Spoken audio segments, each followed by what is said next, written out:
नमस्कार, वंदे मातरम। मैं हूं श्यामगिरी। आप देख रहे हैं हमारा चैनल मुद्दा भारत का।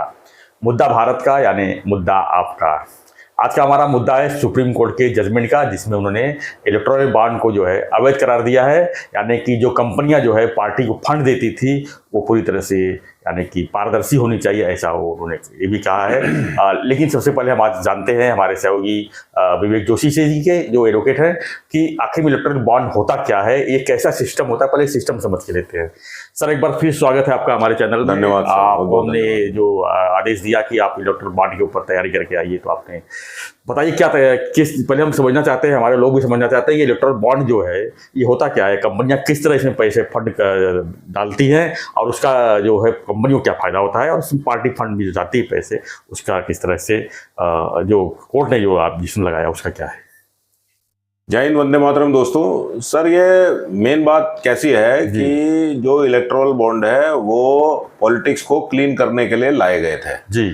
बहुत बेहतरीन सोच थी, बहुत अच्छी सोच थी, लेकिन इसमें समस्या जो आई वो कुछ इस तरह से आई कि इन्होंने इलेक्टोरल बॉन्ड को लाते वक्त कुछ चीज़ें कॉन्फिडेंशियल रखने के लिए, मतलब कंपनीज एक्ट में, रिप्रेजेंटेशन ऑफ पीपल्स एक्ट में अमेंडमेंट लाए जी।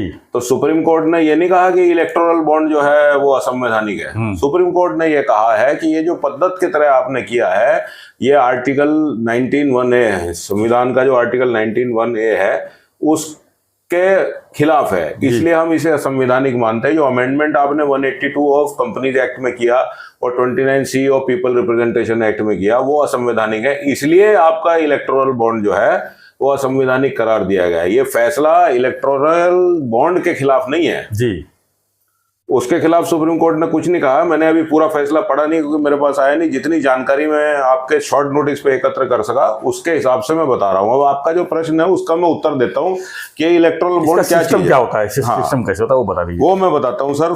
2017 साल था, उस समय बजट आया था और उस समय जो वित्त मंत्री थे अरुण जेटली जी थे।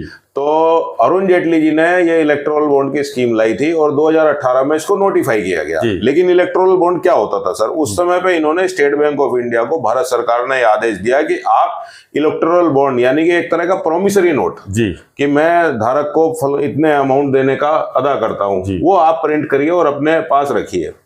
ये इलेक्टोरल बॉन्ड को खरीदने की तरीका, जो पद्धत थी, वो किस तरह से थी कि एक किसी भी केवाईसी अकाउंट से, know your customer KYC compliant account से आप ये इलेक्टोरल बॉन्ड परचेज कर सकते थे और इसकी वैल्यू 1000 रुपए, 10,000, 1 लाख, 10 लाख और मैक्सिमम वैल्यू 1 करोड़ थी जी। तो कोई भी केवाईसी कंप्लाइंट कंपनी जी का अकाउंट से आप इस इलेक्टोरल बॉन्ड को परचेज कर सकते थे और एक सीमित अवधि के अंदर आपको इस इलेक्टोरल बॉन्ड को यूज करना था जी। तो इस इलेक्टोरल बॉन्ड को जो आपने परचेज किया उसकी जानकारी सिर्फ और सिर्फ स्टेट बैंक ऑफ इंडिया के पास होती थी और किसी के पास नहीं होती थी। और जो पिछले 2018 से लेके 2023 तक, जब तक इलेक्टोरल बॉन्ड बिके, तो मेरा जो फिगर है वो तकरीबन 12,900 कुछ करोड़ रुपए के आसपास के इलेक्टोरल बॉन्ड बिके। अब मैक्सिमम इलेक्टोरल बॉन्ड की जो खरीदारी हुई और जो इलेक्टोरल बॉन्ड दिए गए वो शायद भारतीय जनता पार्टी को मिले जी। मैक्सिमम फंडिंग जो है भारतीय जनता पार्टी को मिली। तो पहले के टाइम में क्या होता था, इलेक्टोरल बॉन्ड से पहले क्या होता था, कैश उठा के जमा कर दिया, रोकड़ा जिसको बोलते थे, जिसकी कोई ट्रेसेबिलिटी नहीं है, कोई कुछ नहीं है। लेकिन इलेक्टोरल बॉन्ड के केस में ट्रेसेबिलिटी किसने जमा की है वो होती थी, लेकिन वो ट्रेसेबिलिटी किसके पास थी, वो सिर्फ स्टेट बैंक ऑफ इंडिया के पास थी और भारत सरकार के under state bank of India काम करता था। तो इसलिए भारत सरकार को उसकी जानकारी पूरी होना वाजिब बात थी। तो इलेक्टोरल बॉन्ड को कोई कंपनी परचेस करेगी, बाद में उस इलेक्टोरल बॉन्ड को परचेस करके वो एक पॉलिटिकल पार्टी जिसको डोनेशन देना चाहती थी उसको डोनेशन देगी जी। तो basically electoral bond black money जी, जो नरेंद्र मोदी जी की पॉलिसी है ब्लैक मनी इरेडिकेट करने की, उसको हटाने के लिए किया गया था। आज जो फैसला आया है जी, वो फैसला संवैधानिक तौर पे बिल्कुल सही है, क्योंकि जो इन्होंने अमेंडमेंट किए वो अमेंडमेंट गैर संवैधानिक करार दिए गए और उसकी वजह से आपका जो इलेक्टोरल बॉन्ड है वो इलीगल करार दिया गया। अब आगे चलते हैं सर, और उसमें एक बात मैं और बताना चाहूंगा आपके दर्शकों को कि जो भी इलेक्टोरल बॉन्ड को कंपनी पैसा देगी वो 100% टैक्स से एग्जम्प्टेड था। ऐसा मतलब कंपनी को ही फायदा होता था। हाँ, कंपनी को फायदा होता था और जो पॉलिटिकल पार्टी थी उसको भी फायदा होता था। अब इलेक्टोरल बॉन्ड से फंडिंग लेने के लिए आपको एक नेशनल लेवल की पार्टी होना बहुत जरूरी है या स्टेट लेवल की होने की पार्टी बहुत जरूरी है। उसके साथ में कैपिंग क्या थी जी, हिंदुस्तान में तो पार्टियों का क्या है सर, आज मैं पार्टी बना लूं, आप बना लो, और भी लोग पार्टी बना लें। तो उसमें एक कैपिंग ये थी कि लास्ट लोकसभा या स्टेट लेजिस्लेचर में जो विधानसभा का चुनाव है उसमें कम से कम टोटल वोट में से आपको 1% वोट मिला होना चाहिए, तभी आप इलेक्टोरल बॉन्ड की फंडिंग के अधिकारी होंगे। अदरवाइज आपको इलेक्टोरल बॉन्ड के द्वारा कोई फंडिंग नहीं हो सकती। तो ये सारी चीज को लेके जो आज जो पिटिशनर थे वो माननीय सुप्रीम कोर्ट में गए और उन्होंने अपनी याचिका दायर करी। उस याचिका के ऊपर सुप्रीम कोर्ट ने सुनवाई करी और आज उन्होंने जो जजमेंट दिया वो ये है। अब इसके बाद सर मैं आपको ये बताता हूं सर, भारत का जो कंपनीज एक्ट है जो भारत सरकार ने किया, देखिए आज की जो लड़ाई है, आज की जो युद्ध है वो दो चीजों में था। मैं इसे किसी पिटिशनर या रेस्पोंडेंट का युद्ध नहीं मानता, क्योंकि इसमें दोनों ही हमारे ही देश के लोग मतलब आमने सामने थे। आज का जो युद्ध है वो प्राइवेसी वर्सेस ट्रांसपेरेंसी में है जी।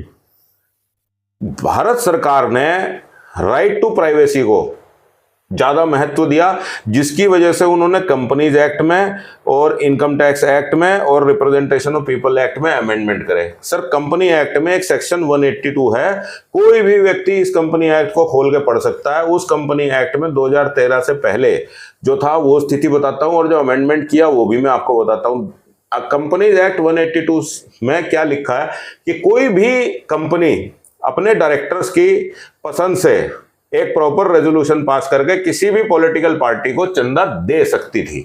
ऐसा उनको कंपनीज एक्ट के तौर पे लीगली अलाउड था, अधिकार था। और उनको ये जो चंदा देना है वो डायरेक्टर्स डिसाइड करेंगे। और उसके साथ में एक खास चीज ये होगी कि इस चंदे को अपने प्रॉफिट एंड लॉस अकाउंट में लिखना मैंडेटरी था। मतलब कि जब आप कंपनी एक्ट में जाकर फाइलिंग करेंगे तो किस कंपनी ने आपको चंदा दिया है वो कोई भी व्यक्ति उसमें से देख सकता था, क्योंकि कंपनीज एक्ट की रजिस्ट्रार ऑफ कंपनीज में फाइलिंग बहुत जरूरी है। तो जो रिटर्न्स भरते हैं उसमें वो दिखता, कंपनी की बैलेंस शीट में, कंपनी के प्रॉफिट एंड लॉस अकाउंट में ये दिखता कि इस कंपनी ने पॉलिटिकल चंदा किस किस को दिया जी। तो वो चीज उनको दिखता, पार्टियों के नाम भी दिखता। अब उसके उल्टा सर पीपल्स रिप्रेजेंटेशन एक्ट जो है उसमें सेक्शन 29C में जो पॉलिटिकल पार्टीज हैं वो एग्जम्प्टेड हैं चंदा किससे आया उसका नाम डिक्लेयर करने के लिए। उन्हें करने की कोई जरूरत नहीं है। कोई भी पॉलिटिकल पार्टी हो, भारतीय जनता पार्टी हो, कांग्रेस हो, शिवसेना हो, उद्धव बाला साहब ठाकरे हो, एनसीपी हो, लालू प्रसाद जी की आरजेडी हो, जेडीयू हो, कोई भी हो, उनको सेक्शन 29C के तहत कोई डिक्लेरेशन देने की जरूरत नहीं है कि हमको ये चंदा किस किस से आया। अब ये दोनों को मिलाने के लिए जो 182 है इसका कंपनीज एक्ट का वो अमेंड किया गया। और उस अमेंडमेंट में भारत सरकार ने क्या किया, भारत सरकार ने जब ये अमेंडमेंट किया तो उन्होंने इस अमेंडमेंट में ये चीज लिखी कि अब से 7.5% of the profit for last 3 consecutive years, मतलब पिछले 3 साल का कंजिक्यूटिव ईयर्स का जो आपका एवरेज प्रॉफिट है उसका 7.5% आप डोनेशन दे सकते हो, ऑफिशियली दे सकते हो। प्रॉफिट का, लॉस में नहीं। ये तो इशू आया, यही तो इशू आया कि आपने प्रॉफिट मेकिंग और लॉस मेकिंग कंपनी में डिफरेंशिएट नहीं करा। अब कोई लॉस मेकिंग कंपनी अगर वो पॉलिटिकल डोनेशन देना चाहती है तो नहीं देगी क्या, वो तो उसका अधिकार है जी। अब जब ये प्रॉफिट में आपने 7.5% की कैपिंग लगा दी जो पहले नहीं थी जी, लेकिन क्या किया, जैसे पिछले साल मेरा 100 रुपए प्रॉफिट हुआ, इस साल 200 रुपए हुआ और उसके अगले साल मेरा 300 रुपए हुआ, तो तीनों का एवरेज निकाल के उसका 7.5% तक आप डोनेट कर सकते हो इलेक्टोरल बॉन्ड के थ्रू। काम एक नंबर में ही होना है जी, केवाईसी कंप्लाइंट है, कैश नहीं दे सकते आप, चेक से दोगे, आरटीजीएस दोगे, एनईएफटी दोगे, इसके अलावा कोई और तीसरा तरीका नहीं था। तो black money total rule out हो गया था। लेकिन उसके बाद क्या हुआ, इसमें इन्होंने एक अमेंडमेंट करा, क्योंकि section 29C of people representation act में यह है कि पॉलिटिकल पार्टी को चंदा कहां से आया ये नहीं हम बताना था। तो इन्होंने कंपनीज एक्ट में ये अमेंडमेंट किया कि अब से जिस पॉलिटिकल पार्टी को तुमने चंदा दिया है उसका नाम तुम्हारे प्रॉफिट एंड लॉस अकाउंट में और बैलेंस शीट में नहीं होगा, क्योंकि ये उस कंपनी की राइट टू प्राइवेसी को अफेक्ट करता है जी। ठीक है। अब क्या हो गया, जब ये मुद्दा सुप्रीम कोर्ट के पास गया तो सुप्रीम कोर्ट ने ये कहा कि भाई जो डाइल्यूशन आपने ये किए हैं, राइट टू प्राइवेसी एक कंपनी की कहाँ खत्म होती है, और ट्रांसपेरेंसी जो आर्टिकल 19(1)(a) में जो आपका वोटर है उसका अधिकार है, हम उसको ज्यादा महत्व देंगे, क्योंकि उसको ये अधिकार है ये जानने का कि ये पॉलिटिकल पार्टी किस कंपनी की फंडिंग से जीती है, और आप उसी चीज को प्रिवेंट कर रहे हो। इसलिए हम ये 2 अमेंडमेंट आपने कहे हैं इसको हम संवैधानिक करार देते हैं, और इसकी वजह से इलेक्टोरल बॉन्ड को आज उन्होंने स्टेट बैंक ऑफ इंडिया को आदेश दे दिया अब कहीं नहीं बेचेंगे जी इस इलेक्ट्रोल बॉन्ड को। तो उन्होंने बीच में भारत सरकार को, जब ये आर्गुमेंट चल रहे थे यूट्यूब पे, इसके आर्गुमेंट्स भी हैं, आप देखेंगे तो कई बार जो चीफ जस्टिस साहब हैं और उनके साथ में जो और जजेस थे, उन्होंने कई बार ये बोला कि भाई हम इस स्कीम के खिलाफ नहीं है, लेकिन आपको ये समझना पड़ेगा कि ये स्कीम आर्टिकल 19(1)(a) के खिलाफ जा रही है, और इसमें आपको संशोधन करके नई स्कीम लानी पड़ेगी, पारदर्शी बनाना पड़ेगा। हाँ, पारदर्शी बनाना पड़ेगा, ट्रांसपेरेंट बनाना तो पड़ेगा। अब विवेक जी ये बताइए कि अगर अभी जो जिस तरह सुप्रीम कोर्ट ने आदेश दिया है उसके हिसाब से अगर आप कंपनियों को फंडिंग देना है तो कैसे देंगी वो, फिर कैसे बॉन्ड नहीं खरीदेंगे वो? सर, कंपनियों को फंडिंग देने के लिए तो पहले की भी कोई बनाई नहीं थी जी। इलेक्टोरल बॉन्ड को उन्होंने तैयार करा देने के लिए, क्योंकि देखिए क्या है सर, आज मैं सीधा बोलता हूं, भाजपा की सरकार है, आज जो दिखता है वो बिकता है, तो मैक्सिमम कंपनियां इन्हीं को फंड देंगी, बिल्कुल, दूसरों को नहीं देंगी। लेकिन अगर मान लीजिए किसी वजह से दूसरी पार्टी सत्ता में आ जाती है तो वो इन कंपनीज के डायरेक्टर्स को प्रोसिक्यूट करेगी कि तुमने ये गलत केस कर रखा, तुमने वो गलत केस कर रखा है, तुमने यहाँ पैसे खाए, तुमने वहां पैसे खाए। तो इसलिए राइट टू प्राइवेसी मेंटेन करना बहुत जरूरी था। भारत सरकार के पास किसी भी पार्टी की हो, स्टेट बैंक ऑफ इंडिया का डेटा उसके पास होता था जी। तो इसलिए खाली मुद्दा यह है कि जो ट्रांसपेरेंसी है वो नहीं रखी गई, इसलिए हो गया। अब मैं थोड़ा सा सर आपको यहां से बाहर निकाल के अमेरिका की तरफ लेके चलता हूं। अमेरिका में भी इस तरह की पॉलिसी है, लेकिन उसको लॉबिंग बोलते हैं। वहां ऑफिशियली लीगली लॉबिंग अलाउड है।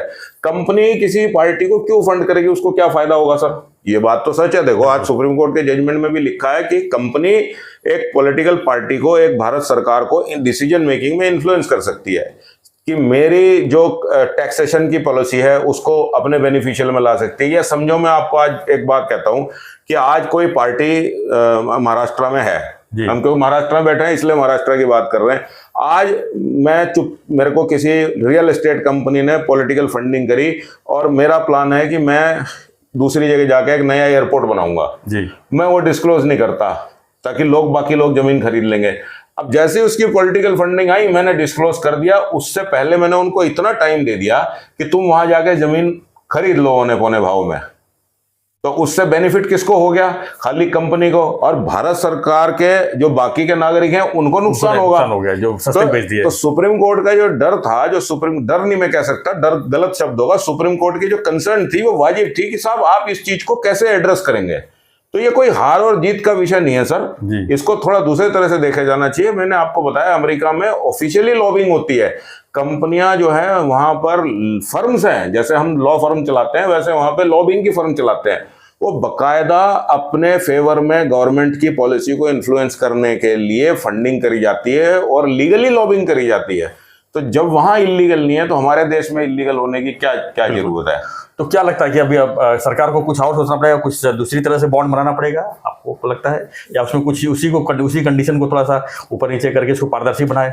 देखिए सर, दो मुद्दे हैं, एक है लीगल मुद्दा और एक है पॉलिटिकल मुद्दा। मैं दोनों का जवाब आपको दे देता हूँ। शॉर्टकट बता दीजिए, वीडियो लंबा हो जाएगा। हाँ, देखिए, लीगल मुद्दा यह है कि भारत सरकार इलेक्टोरल बॉन्ड को आज सुप्रीम कोर्ट ने खत्म किया, कल फिर से कुछ नए अमेंडमेंट करके लॉन्च कर सकती है जी। और दूसरा, अभी के इलेक्शन में इस बॉन्ड के खत्म होने से कोई फर्क नहीं पड़ता, क्योंकि फंडिंग पॉलिटिकल पार्टीज को ऑलरेडी रिसीव हो चुकी है जी।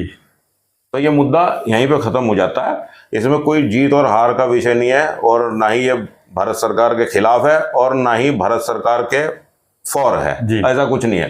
ये मुद्दा मैंने आपको जो बताया, ये ट्रांसपेरेंसी वर्सेस प्राइवेसी का था। इसमें जो है प्राइवेसी हार गई और ट्रांसपेरेंसी जीत गई, और भारत का संविधान के हिसाब से फैसला आया। बस मुझे इतना ही अभी कहना है। बिल्कुल बिल्कुल सही कहा आपने, एकदम क्लियर कट कहा आपने। तो ये थे विवेक जोशी जी जो हमको समझा रहे थे कि जो सुप्रीम कोर्ट का आदेश था कि बॉन्ड को जो अभी उन्होंने पारदर्शी न होने नाते जो इसको कैंसिल किया है, उसके बारे में क्या एक्चुअली वो बॉन्ड क्या थी और किस क्यों कैंसिल हुई, इसी बारे में हम चर्चा कर रहे थे। आपका क्या सुझाव है इसके ऊपर, आप भी अपनी प्रतिक्रिया दीजिए। और हमारा चर्चा पसंद आई हो तो चैनल को सब्सक्राइब कीजिए, लाइक कीजिए, शेयर कीजिए और बने रहिए हमारे साथ ऐसी खबरों के लिए। देखते रहिए हमारा चैनल मुद्दा भारत का। धन्यवाद। जय हिंद, जय हिंद, जय जय भारत। भारत।